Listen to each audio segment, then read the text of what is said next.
හයි යාළුවනේ. ඉතින් අද අපි අමුතුම කෑමක් හදලා බලමුද?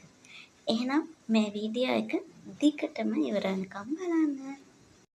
ඔන්න අපිට මේකට ඕන වෙනවා යෝගට් එකක්. ඊළඟට බිත්තරයක්.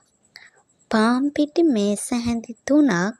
ඊට පස්සේ බේකින් පවුඩර් තේ හැන්දක්. සීනි ඔයාලට හරියන විදිහට.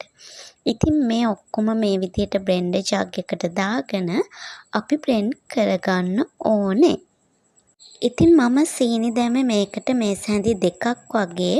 ඔයාලගේ කැමැත්ත පරිදි සීනි දාගන්න පුළුවන්. අනිත් එක තමයි මේ මං අරන් තියෙන ප්‍රමාණ දෙන්නෙක්ට වගේ තමයි හරියන්නේ.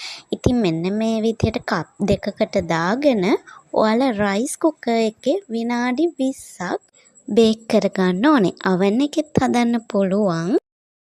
ඔන්න අපේ යෝගට් කේක් එක හදලා ඉවරයි. ඉතින් ඔයාලට පුළුවන් පැණි හරි එහෙමත් නැත්නම් sugar powder එක හරි මේ විදිහට උඩින් එකතු කරගන්න.